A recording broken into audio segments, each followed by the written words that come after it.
প্ৰিয় বন্ধু বান্ধৱীসকল নমস্কাৰ। মই পংকজ শৰ্মাই স্বস্তিক নাৰায়ণা চেনেললৈ স্বাগতম জনাইছোঁ। প্ৰিয় বন্ধু বান্ধৱীসকল, আজি আমি আমাৰ নামৰ দ্বাৰা কি ফল হয় তাৰ বিষয়ে আলোচনা কৰিম। প্ৰিয় বন্ধু বান্ধৱীসকল, প্ৰথমতে আমি নামলৈ আহোঁ। থকা ঘৰতে হওক বা ব্যৱসায় ঘৰতে হওক বা নিজৰ নামটোৱে হওক, আখৰ অনুযায়ী যদি শুভ সংখ্যাযুক্ত নহয় তেন্তে শুভ ফলৰ পৰা বঞ্চিত হ'বলগীয়া হোৱা দেখা যায়। সেয়েহে নামটো ৰাখোঁতে সদায় সাৱধানতা অৱলম্বন কৰা ভাল। আমি ভিডিঅ'টোত আগলৈ কি আখৰ হ'লে কি সংখ্যা হয় সেইটো দেখুৱাই দিম। আপোনাৰ নাম অনুযায়ী নামৰ সম্পূৰ্ণ সংখ্যা আমাৰ কমেণ্ট বক্সত প্ৰেৰণ কৰক আৰু ফলাফল শুভ নে অশুভ জানি লওক। তাৰ আগতে বন্ধু বান্ধৱীসকল, আপোনালোকে স্বস্তিক নাৰায়ণা চেনেলটোৰ যোগেদি যোৱা ভিডিঅ'টিলৈ একেবাৰে শেষৰলৈকে জড়িত থাকক আৰু চেনেলটিক ছাবস্ক্ৰাইব কৰক আৰু কাষতে থকা বেল আইকনটি ক্লিক কৰি ৰাখক। এতিয়া আহিছোঁ আমি ইংৰাজী আখৰ অনুযায়ী সংখ্যা কি হয় সেইখিনিলৈ।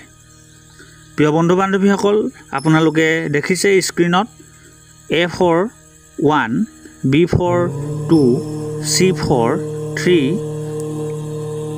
D for 4, E for 5,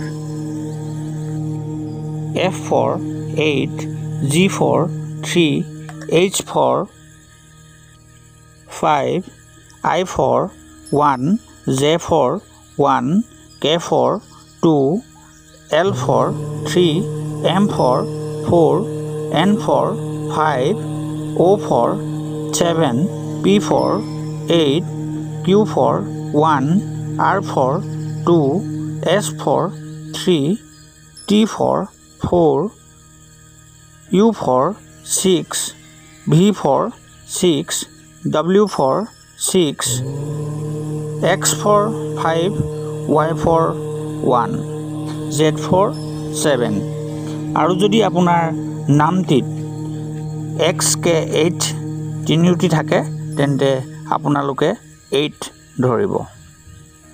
প্ৰিয় বন্ধু বান্ধৱীসকল, উদাহৰণস্বৰূপে আপোনালোকে স্ক্ৰীণত দেখা পাইছে। উদাহৰণ হিচাপে আমি যদু নামটো লৈছোঁ। গতিকে যদুৰ J for 1, A for 1, D for 4, U for 6 এই সংখ্যাকেইটা আমি যোগ কৰাৰ ফলত 12 ওলালে। গতিকে ফলাফল অশুভ ক'ব পাৰি, মানসিক অশান্তি পাই থকা দেখা যায়। তেনেকৈ বন্ধু বান্ধৱীসকল, আপোনাৰসবৰ নামটোৰ সম্পূৰ্ণ সংখ্যাটো আমাৰ কমেণ্ট বক্সত প্ৰেৰণ কৰক আৰু তাৰ ফলাফলৰ বিষয়ে জানক। আজিলৈ ইমানে, ধন্যবাদ।